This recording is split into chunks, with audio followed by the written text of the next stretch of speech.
Bismillahirrahmanirrahim. Assalamu alaikum everyone. Welcome back to my YouTube channel. I hope that all of you are fine by the grace of Allah Almighty. In today's video, we will discuss the Urdu translation of unit number 10, and that is the last unit of your book, The Three Questions, yani Teen Sawalat. It is a beautiful short story written by a Russian writer, Leo Tolstoy. Three Questions by Leo Tolstoy is a short moral story about a king who wants to discover the answers to three important questions. The first one is, what is the right time to do something? Second one is, who is the most important person? And the third question is, what is the most important thing to do? The king asked many wise men, but no one could give him a satisfying answer.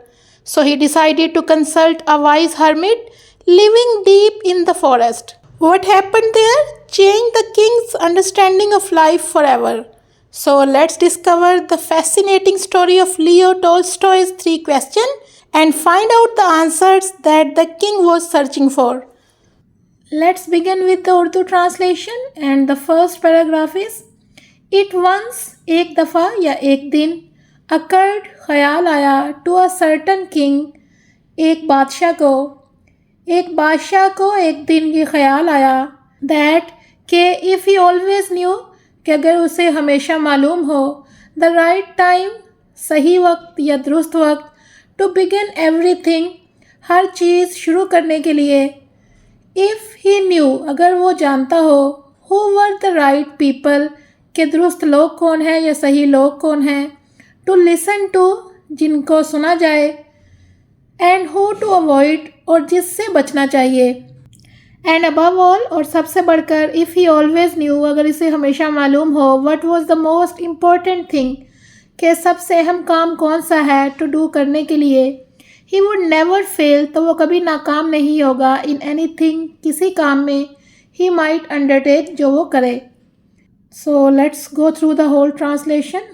एक बादशाह के जहन में एक दिन ये ख्याल आया कि अगर उसे हर काम शुरू करने का सही वक्त मालूम हो जाए, अगर वो जान ले कि कौन से लोग हैं कि जिनकी बात सुननी चाहिए और किन से बचना चाहिए, और इन सब से बढ़कर अगर इसे मालूम हो जाए कि सबसे अहम काम कौन सा है, तो वो कभी भी अपने किसी काम में नाकाम नहीं होगा. Paragraph number 2, and this thought, और ये ख्याल, हैविंग अकर्ड, उसके जहन में आया, तो हिम उसके, ही हैड इट प्रोक्लेम्ड, उसने ऐलान करवाया, थ्रू आउट हिज किंगडम, अपनी पूरी सल्तनत में या अपने पूरे मुल्क में, that he would give a great reward, कि वो एक बड़ा इनाम देगा, टू एनीवन, किसी को, हु वुड टीच हिम, जो उसे सिखाएगा, what was the right time for every action, कि हर काम के लिए सही वक्त कौन सा है, and who were the most necessary people, और ज़्यादा अहम लोग कौन से हैं, and how he might know what was the most important thing to do, और उसे कैसे मालूम होगा कि सबसे अहम चीज़ करने के लिए क्या है. जब यह ख्याल उसके जहन में आया तो उसने अपने पूरे मुल्क में ऐलान करवा दिया कि जो शख्स उसे ये सिखाएगा कि हर काम का सही वक्त क्या है, सबसे ज़रूरी लोग कौन से हैं और सबसे अहम काम को कैसे पहचाना जा सकता है, तो वो उसे बड़ा इनाम देगा. Paragraph number 3, and learn man, और दानिशमंद आदमी या दानिशमंद लोग, केम टू द किंग, बादशाह के पास आए, बट दे ऑल आंसर्ड, लेकिन उन सब ने जवाब दिए, हिज क्वेश्चंस, उसके सवालों के, डिफरेंटली, मुख्तलिफ. बहुत से दानिशमंद लोग बादशाह के पास आए, लेकिन सब ने उसके सवालों के मुख्तलिफ जवाब दिए. Paragraph number 4, in reply to the first question, पहले सवाल के जवाब में, सम सेड, कुछ ने कहा, दैट टू नो, कि जानने के लिए, द राइट टाइम, दुरुस्त वक़्त, फॉर एवरी एक्शन, हर काम के लिए, one must draw up in advance, के एडवांस में पहले से बनाना चाहिए, टेबल, मंसूबा, ऑफ डेज, दिनों का, मंथ्स, महीनों का, एंड ईयर्स, और सालों का, एंड मस्ट लिव, और ज़िंदगी गुजारनी चाहिए, स्ट्रिक्टली, सख्ती से, अकॉर्डिंग टू इट, इसके मुताबिक. पहले सवाल के जवाब में कुछ लोगों ने कहा कि हर काम का सही वक्त जानने के लिए इंसान को दिनों, महीनों और सालों का एक मंसूबा बनाना चाहिए और सख्ती से उसके मुताबिक ज़िंदगी गुजारनी चाहिए। They said in way everything could be done at its proper time. उनके मुताबिक इसी तरीके से हर काम अपने सही वक्त पर किया जा सकता है। पैराग्राफ नंबर 5, अदर्स डिक्लेयर्ड, दूसरों ने कहा, दैट इट वॉज इम्पॉसिबल, कि ये नामुमकिन है, टू डिसाइड, फैसला करना, बिफोर हैंड, पहले से, द राइट टाइम, सही वक्त का, फॉर एवरी एक्शन, हर काम के लिए, बट दैट, लेकिन, नॉट लेटिंग वन सेल्फ, कि किसी को बी एब्जॉर्ब्ड, मसरूफ़ नहीं होना चाहिए, इन आइडल पास टाइम, इन आइडल फजूल, पास टाइम मशगूलियात में, यानी कि फ़जूल कामों में अपने आप को मसरूफ़ नहीं करना चाहिए। दूसरे लोगों ने कहा कि हर काम का सही वक्त पहले से तय करना नामुमकिन है, लेकिन इंसान को फ़जूल मशगूलियात में मसरूफ़ नहीं रहना चाहिए। One should always attend to all that was going on, इसे हमेशा इर्द गिर्द होने वाले हालात पर नज़र रखनी चाहिए। And then do what was most needful, और फिर वही काम करना चाहिए जो सबसे ज़रूरी है। पैराग्राफ नंबर 6, अदर्स, यानी कि दूसरे लोगों ने, अगेन, दोबारा, सेड दैट, कहा, हाउ एवर, ताहम, अटेंटिव, गौर या तवज्जा, द किंग माइट बी, कि बादशाह जितना मर्जी गौर या तवज्जा दे ले, to what was going on, कि जो कुछ हो रहा है, इट वॉज इम्पॉसिबल, ये नामुमकिन है, फॉर वन मैन, एक आदमी के लिए, टू डिसाइड, फैसला करना, करेक्टली, दुरुस्त, द राइट टाइम, सही वक्त का, फॉर एवरी एक्शन, हर काम के लिए। दूसरे लोगों ने कहा कि चाहे बादशाह कितना भी गौर से हालात पर नज़र रखे, एक आदमी के लिए हर काम का सही वक्त दुरुस्त तौर पर तय करना नामुमकिन है। He should have a council, council mean मजलिस, कि उसकी एक मजलिस होनी चाहिए, ऑफ वाइज मैन, दाना लोगों की, इसके लिए दाना लोगों की एक मजलिस होनी चाहिए, हु वुड हेल्प हिम, जो उसकी मदद करें, टू फिक्स, मुकर्रर करने के लिए, द प्रॉपर टाइम, दुरुस्त वक्त का, फॉर एवरीथिंग, हर काम के लिए, जो हर काम का सही वक्त मुकर्रर करने में उसकी मदद करे। Paragraph number 7, but then again, लेकिन फिर दोबारा, अदर्स, दूसरों ने, सेड, कहा, देयर वर सम थिंग्स, कि कुछ चीज़ें हैं, विच कुड नॉट वेट, जो इंतज़ार नहीं कर सकती, to be laid before a council, कि उसे रखा जाए पहले मजलिस के सामने, but about which one had at once to decide, बल्कि उसके बारे में फ़ौरन फैसला करना पड़ता है, वेदर टू अंडरटेक देम और नॉट, कि उसे करना चाहिए या नहीं।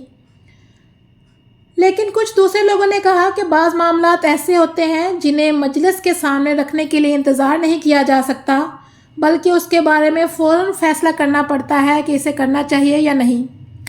But in order to decide that, लेकिन ये फ़ैसला करने के लिए, वन मस्ट नो, लेकिन एक इंसान को पता होना चाहिए, बिफोर हैंड, पहले से, what was going to happen, कि आगे क्या होने वाला है।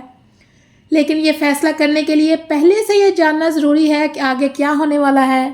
इट इज़ ओनली मजिशियंस, ये सिर्फ जादूगर ही हैं, हु नो दैट, जो ये जानते हैं, ये सिर्फ जादूगर ही हैं जो ये जानते हैं। एंड देयरफॉर, और इसीलिए, इन ऑर्डर टू नो, ये जानने के लिए, द राइट टाइम, सही वक्त, फॉर एवरी एक्शन, हर काम के लिए, वन मस्ट कंसल्ट, के मशवरा करना चाहिए, मैजिशियंस, जादूगरों से। इसीलिए हर काम का सही वक्त जानने के लिए जादूगरों से मशवरा करना चाहिए। पैराग्राफ नंबर 8, इक्वली, इसी तरह, वेरियस वर द आंसर्स, मुख्तलिफ थे जवाबात, टू द सेकंड क्वेश्चन, दूसरे सवाल के।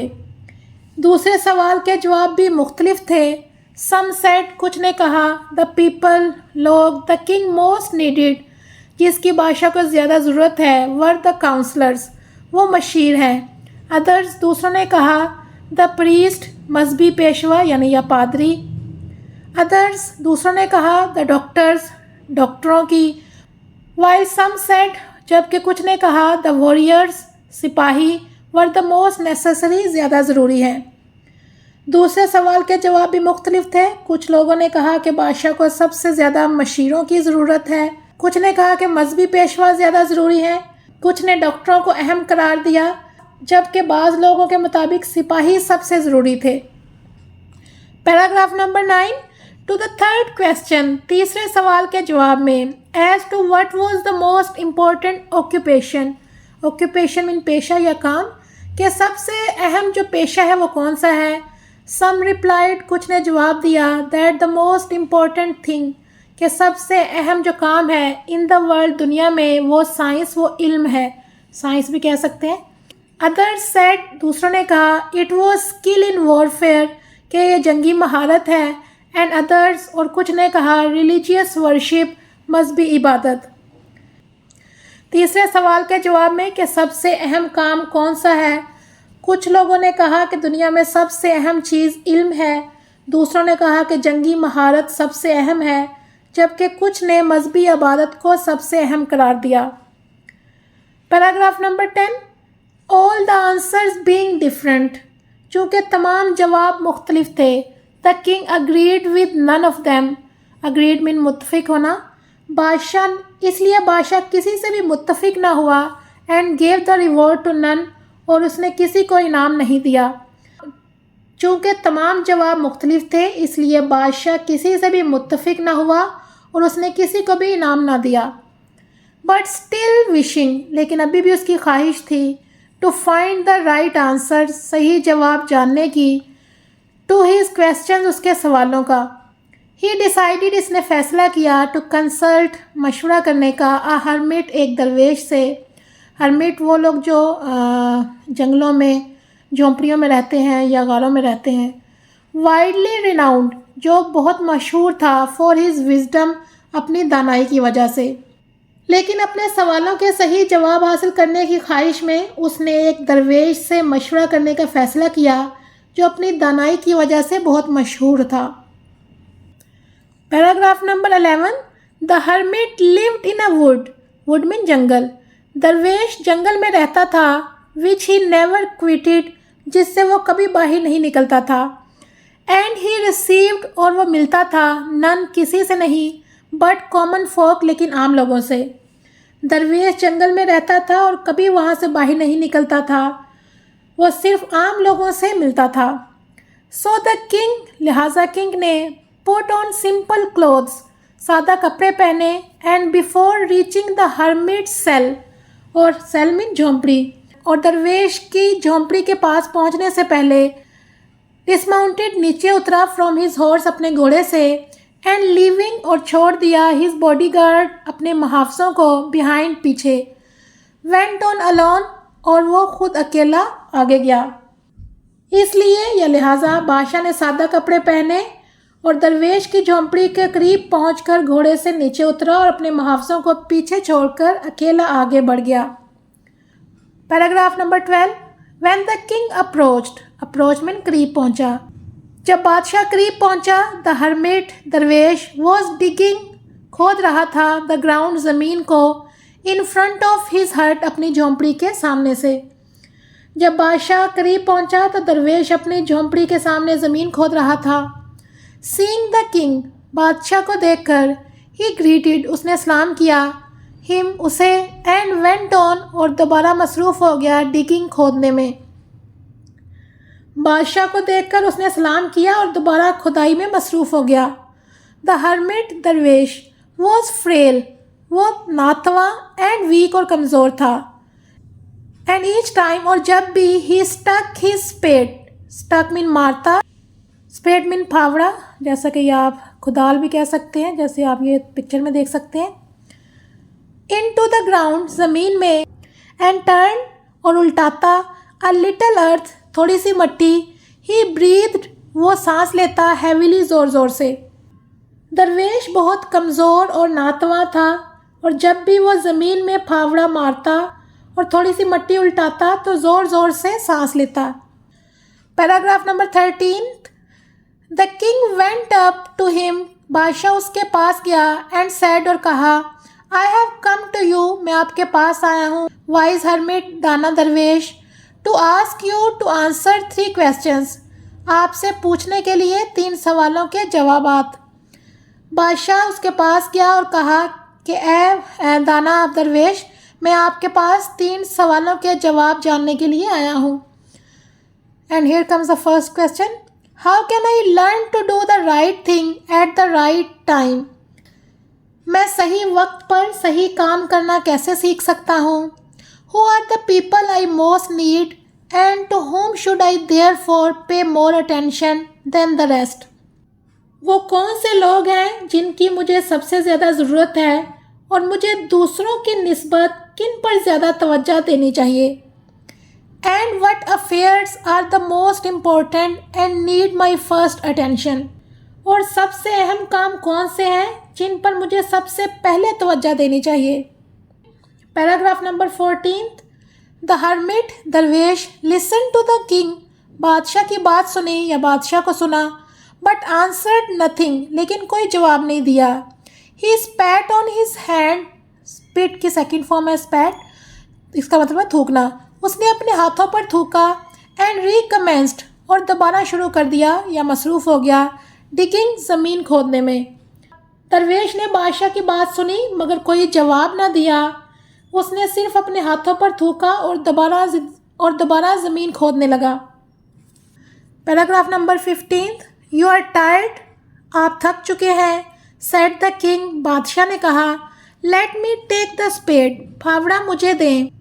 एंड वर्क अ वाइल, और काम करने दें, अ वाइल कुछ देर, फॉर यू आपके लिए। बादशाह ने कहा, आप थक गए हैं, मुझे फावड़ा दें ताकि मैं कुछ देर आपके लिए काम करूं। पैराग्राफ नंबर 16, थैंक्स, बहुत शुक्रिया। सेड द हर्मिट, दरवेश ने कहा। गिविंग द स्पेड, देते हुए फावड़ा, टू द किंग, बादशाह को। ही सैट डाउन, वो बैठ गया, ऑन द ग्राउंड, ज़मीन पर। दरवेश ने कहा शुक्रिया, और फावड़ा बादशाह को देखकर खुद ज़मीन पर बैठ गया। Paragraph number 17, when he had dug 2 beds, beds mean क्यारियाँ, जब उसने 2 क्यारियाँ खोदी, द किंग स्टॉप्ड, तो वो रुक गया। एंड रिपीटेड, और दोहराए, हिज क्वेश्चंस, अपने सवाल। The hermit again gave no answer, दरवेश ने दोबारा कोई जवाब न दिया। बट रोज, खड़ा हुआ, स्ट्रेच्ड आउट, फैलाया, हिज हैंड, अपने हाथ को, फॉर द स्पेड, फावड़े के लिए, एंड सेड, और कहा, नाउ रेस्ट अ वाइल, अब कुछ देर आराम करो। And let me work a bit में थोड़ा, और मुझे थोड़ा काम करने दो।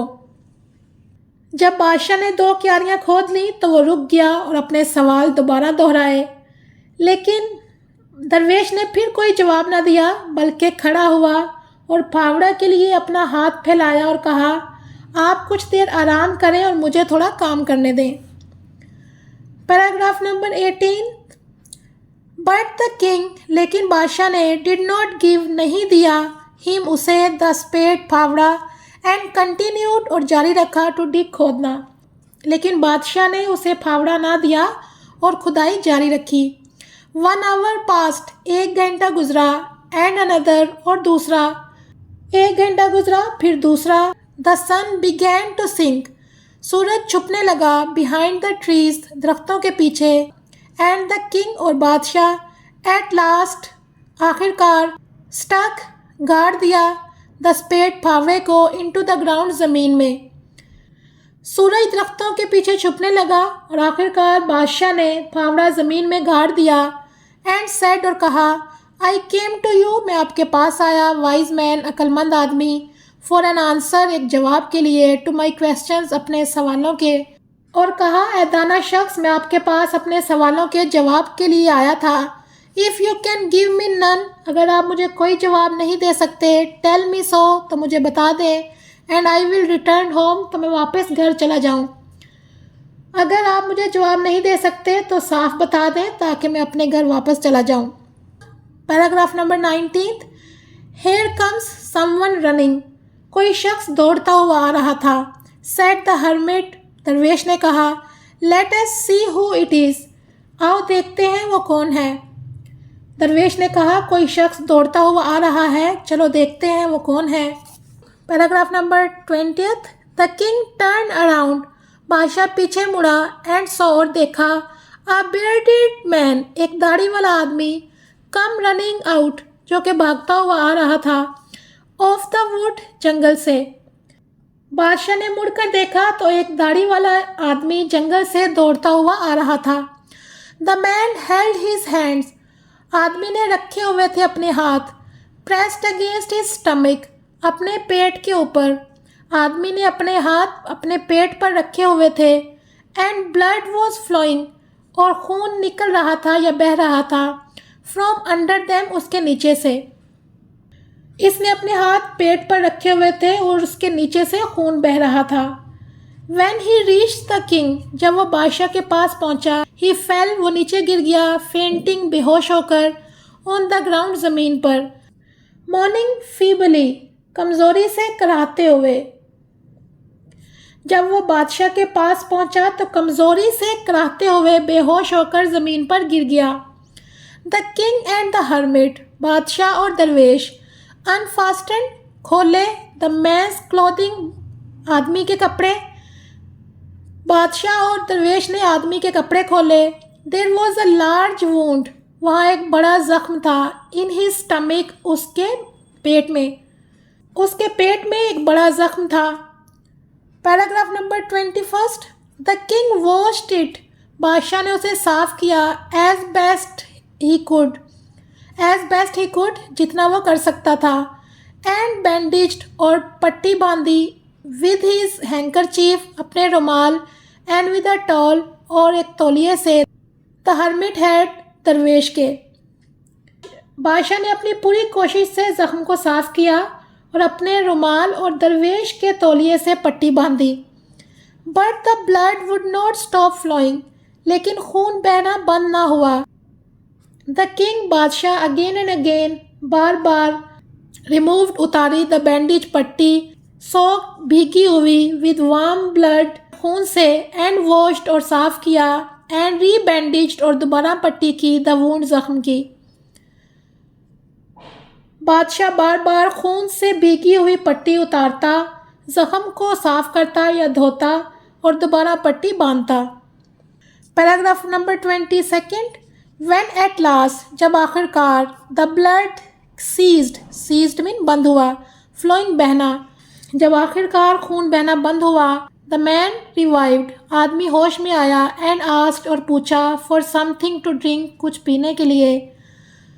आखिरकार जब खून बहना बंद हुआ, वो आदमी होश में आया और उसने अपने पीने के लिए कुछ मांगा। The king brought fresh water, बादशाह ताज़ा पानी लेकर आया। And gave it to him, और उसे दिया। बादशाह ताज़ा पानी लाया और उसे पिला दिया। Paragraph number 23। मीनवाइल, इसी दौरान, द सन हैड सेट, सूरज गरूब हो गया था। एंड इट बिकेम कूल, और मौसम ठंडा हो गया था। इसी दौरान सूरज गरूब हो चुका था और मौसम ठंडा हो गया था। सो द किंग, लिहाजा बादशाह, विद द हर्मिट्स हेल्प, दरवेश की मदद से, कैरिड, ले जाकर, वोंडेड मैन, ज़ख्मी आदमी को, इनटू द हट, झोंपड़ी में, एंड लेड हिम, और उसे लटा दिया, ऑन द बेड, बिस्तर पर। चुनाचा बादशाह ने दरवेश की मदद से उस ज़ख्मी आदमी को झोंपड़ी के अंदर ले जाकर बिस्तर पर लिटा दिया। The man closed his eyes, आदमी ने अपनी आंखें बंद की। एंड ले क्वाइट, और खामोशी से लेट गया। आदमी ने अपनी आंखें बंद की और खामोशी से लेट गया। But the king was so tired, लेकिन बादशाह बहुत थक चुका था। विद हिज वॉक, चलने से। एंड विद द वर्क, और काम करने से। ही हैड डन, जो उसने किया था। दैट ही क्राउच डाउन, कि वो बैठ गया। ऑन द थ्रेशोल्ड, दरवाजे के करीब। एंड ऑल्सो फेल अस्लीप, और सो गया।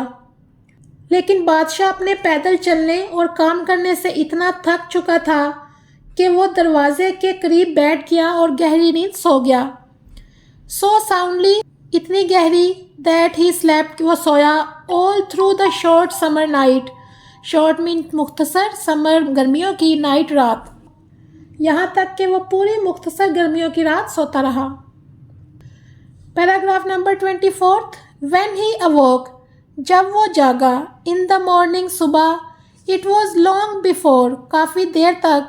ही कुड रिमेंबर, उसे याद ना था। वेयर ही वॉज, कि वो कहाँ है। और who was the strange bearded man, और वो जो अजीब दाढ़ी वाला आदमी है। लाइंग ऑन द बेड, बिस्तर पर लेटा हुआ। एंड गेजिंग, और उसे देख रहा था। इंटेंटली, गौर से। एट हिम, उसकी तरफ, विथ शाइनिंग आइज, चमकती हुई आंखों से। जब सुबह बादशाह की आंख खुली तो काफ़ी देर तक उसे याद ना आया कि वो कहाँ है और बिस्तर पर लेटा हुआ दाढ़ी वाला आदमी कौन है जो चमकती हुई आंखों से उसे गौर से देख रहा था। Paragraph number 25। फॉरगिव मी, मुझे माफ़ कर दें, सेड द बियर्डेड मैन, दाढ़ी वाले आदमी ने कहा, इन अ वीक वॉइस, कमज़ोर आवाज़ में। दाढ़ी वाले आदमी ने कमज़ोर आवाज़ में कहा, मुझे माफ़ कर दें। When he saw that, जब उसने देखा, The king was awake, बादशाह जाग गया है, and was looking at him, और उसकी जानब देख रहा है। जब उसने देखा कि बादशाह जाग गया है और उसे देख रहा है। Paragraph number 26। I do not know you, मैं तुम्हें नहीं जानता, and have nothing to forgive for you, और तुम्हें माफ़ करने का भी कोई सबब नहीं, said the king, बादशाह ने कहा। बादशाह ने कहा, मैं तुम्हें नहीं जानता, इसलिए मेरे पास तुम्हें माफ़ करने का भी कोई सबब नहीं। Paragraph number 27। You do not know me, आप मुझे नहीं जानते, बट आई नो यू, लेकिन मैं आपको जानता हूँ। उस आदमी ने कहा कि आप मुझे नहीं जानते लेकिन मैं आपको जानता हूँ। I am that enemy of yours, मैं आपका वो दुश्मन हूँ, हु स्वोर, जिसने कसम खाई थी, टू रिवेंज, बदला लेने की, हिमसेल्फ, खुद से, ऑन यू, आपसे। मैं आपका वो दुश्मन हूँ जिसने आपसे बदला लेने की कसम खाई थी। बिकॉज, क्योंकि, यू एग्जीक्यूटेड, आपने कत्ल करवाया, हिज ब्रदर, उसके भाई को, एंड सीज्ड, और जब्त किया, हिज प्रॉपर्टी, उसकी जायदाद को, क्योंकि आपने उसके भाई को कत्ल करवाया था और उसकी जायदाद जब्त कर ली थी। आई न्यू, मैं जानता था, यू हैड गॉन, कि आप गए हैं, अलोन, अकेले, टू सी द हर्मिट, दरवेश से मिलने। मुझे मालूम था कि आप अकेले दरवेश से मिलने गए हैं। एंड आई रिजॉल्व, और मैंने फ़ैसला किया, टू किल, कत्ल करने का, यू, आपको, ऑन योर वे बैक, जब आप वापस आएंगे। इसलिए मैंने फ़ैसला किया था कि वापसी पर आपको कत्ल करूँगा। बट द डे पास्ट, लेकिन दिन गुजरा, and you did not return, और आप वापस ना आए। लेकिन दिन गुजर गया और आप वापस ना आए। सो आई केम आउट, इसलिए मैं बाहर आया, फ्रॉम माई एम्बुश, छुपने वाली जगह से, फाइंड यू, आपको तलाश करने, and I came upon your body guard, लेकिन आपके मुहाफ़िज़ों से मेरा सामना हुआ। एंड दे रिकग्नाइज्ड मी, और उन्होंने मुझे पहचान लिया, एंड वुंडेड मी, और मुझे ज़ख्मी कर दिया। चुनाचा मैं अपने छुपने वाली जगह से आपको ढूंढने निकला, लेकिन रास्ते में आपके मुहाफ़िज़ों से मेरा सामना हो गया, उन्होंने मुझे पहचान लिया और ज़ख्मी कर दिया। आई एस्केप फ्रॉम देम, मैं उनसे बच निकला, but should have bled to death, लेकिन खून बहने से मर जाता। Had you not dressed my wound, अगर आप मेरे ज़ख्म की पट्टी ना करते, लेकिन मैं खून बहने से मर जाता अगर आप मेरे ज़ख्म की पट्टी ना करते। I wish to kill you, मैं आपको मारना चाहता था, and you have saved my life, और आपने मेरी ज़िंदगी बचाई। मैं आपको मारना चाहता था और आपने मेरी ज़िंदगी बचाई। नाउ, अब, इफ़, अगर, आई लिव, मैं ज़िंदा रहा, and if you wish it, और अगर आप चाहें, I will serve you as your most faithful slave, faithful mean वफ़ादार, स्लेव मीन ग़ुलाम, और अगर आप चाहें तो मैं आपके वफ़ादार ग़ुलाम के तौर पर काम करूँगा। And will bid my sons, और अपने बेटों को हुक्म दूँगा, डू द सेम, ऐसा करने का, फॉरगिव मी, मुझे माफ़ कर दें। अब अगर मैं ज़िंदा रहा और अगर आप चाहें तो मैं आपके वफ़ादार ग़ुलाम के तौर पर काम करूँगा और अपने बेटों को भी यही हुक्म दूँगा, मुझे माफ़ कर दें। Paragraph number 28। The king was very glad, बादशाह बहुत खुश था, to have made peace with, सुलह करके, विद हिज एनिमी, अपने दुश्मन से, सो ईज़िली, आसानी से। बादशाह इस बात पर बहुत खुश हुआ कि उसने अपने दुश्मन से इतनी आसानी से सुलह कर ली। And to have gained him for a friend, और उसे अपना दोस्त बना लिया। He not only forgave him, उसने ना सिर्फ उसे माफ़ कर दिया, बट सेड, और कहा, he would send his servants, कि वो अपने खादमों को भेजेगा, एंड हिज ओन फिजिशियंस, और अपने ज़ाती हकीम को, टू अटेंड हिम, उसकी खिदमत के लिए, एंड प्रॉमिस्ड, और वादा किया, टू रिस्टोर, वापस करने का, हिज प्रॉपर्टी, उसकी जायदाद। उसने ना सिर्फ उसे माफ़ कर दिया बल्कि ये भी कहा कि वो अपने खादिमों और ज़ाती हकीम को उसकी खिदमत के लिए भेजेगा और उसकी जायदाद वापस करने का भी वादा किया। Paragraph number 29। Having taken leave of the wounded man, जख्मी आदमी से रुखसत लेने के बाद द किंग बादशाह went out into the porch, बरामदे में गया एंड लुक्ड अराउंड और तलाश किया फॉर द हर्मिट दरवेश को। जख्मी आदमी से रुखसत लेने के बाद बादशाह बरामदे में गया और दरवेश को तलाश किया।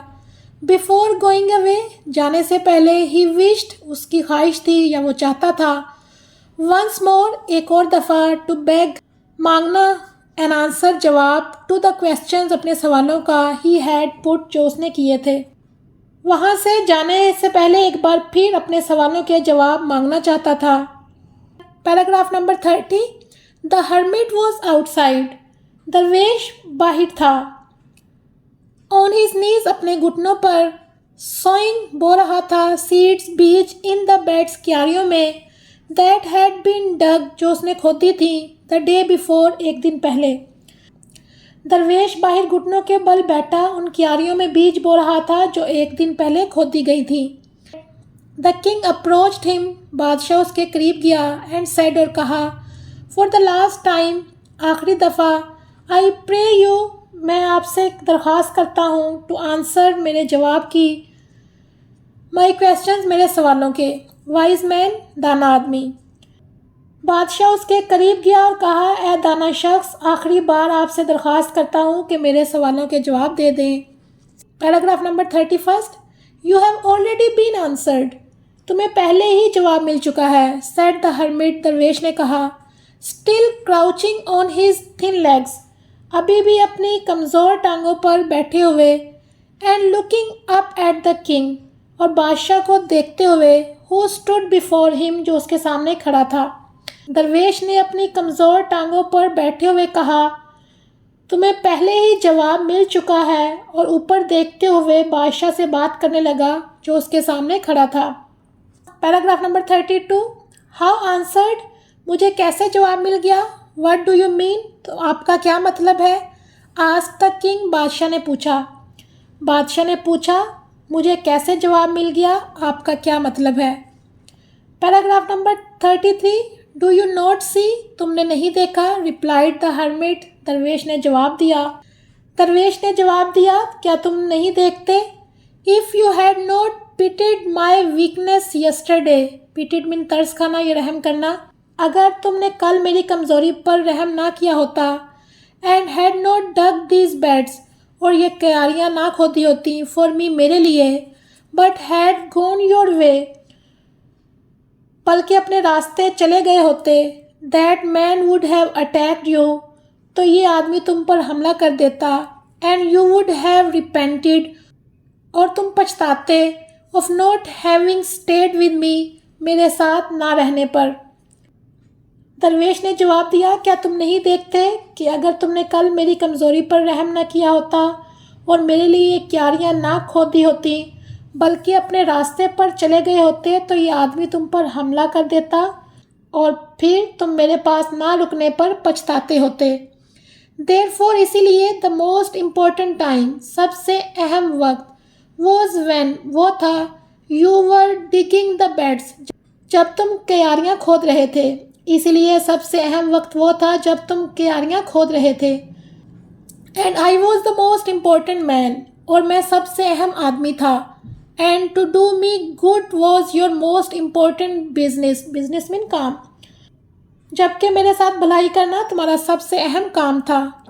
आफ्टरवर्ड्स, उसके बाद, व्हेन दैट मैन, जब वो आदमी, रैन टू अस, भागता हुआ हमारे पास आया, the most important time was when you were attending to him, तो सबसे अहम वक्त वो था जब तुम उसकी मदद कर रहे थे। For if you had not bound up his wounds, क्योंकि अगर तुम उसके ज़ख्मों की पट्टी ना करते, ही वुड हैव डाइड, तो वो मर जाता, without having made peace with you, तुम्हारे साथ सुलह किए बगैर, क्योंकि अगर तुम उसके ज़ख्मों पर पट्टी ना करते तो वो तुमसे सुलह किए बगैर ही मर जाता। सो लिहाजा, he was the most important man, तो वो सबसे अहम आदमी था। And what you did for him, और जो तुमने उसके लिए किया, was your most important business, वो तुम्हारा सबसे अहम काम था। इसलिए उस वक्त वो आदमी सबसे अहम शख्स था और उसके साथ भलाई करना तुम्हारा सबसे अहम काम था। पैराग्राफ नंबर 34, रिमेंबर देन, बस याद रखो, there is only one time, कि एक ही वक्त है, दैट इज़ इम्पोर्टेंट, जो अहम है, नाउ, इस वक्त, इट इज़ द, वो वक्त है। बस याद रखो कि सिर्फ एक ही वक्त अहम है और वो है अब। मोस्ट इम्पॉर्टेंट टाइम, अहम, सबसे अहम वक्त है। Because it is the only time, क्योंकि यही वो वक्त है, when we have any power, जब हमारे पास इख्तियार हो। बस यही सबसे अहम वक्त है क्योंकि हमारे पास इख्तियार सिर्फ मौजूदा लम्हे में होता है। द मोस्ट नेसेसरी पर्सन, सबसे अहम शख्स, इज़ द वन, वो आदमी है, विद होम, जिसके साथ, यू आर, आप होते हैं। फॉर नो मैन नोज, कोई आदमी नहीं जानता, weather he will ever have dealing with any one else, dealing mean मिलने का। सबसे ज़रूरी शख्स वो है जो उस वक्त तुम्हारे साथ मौजूद हो, क्योंकि कोई नहीं जानता कि उसे दोबारा किसी और से मिलने का मौका मिलेगा या नहीं। And the most important affair is to do him good, और सबसे अहम काम यह है कि उस शख्स के साथ भलाई की जाए। Because for the purpose alone was the man sent in to this life, क्योंकि इंसान को इसी मकसद के लिए दुनिया में भेजा गया है। Okay students, that was all for today's lecture. I hope that you have understood the translation. Please do write the Urdu meanings in your book as well and learn the whole translation by heart. I'll see you in the next video. Till then, Allah Hafiz and take good care of your parents and yourself. Bye bye.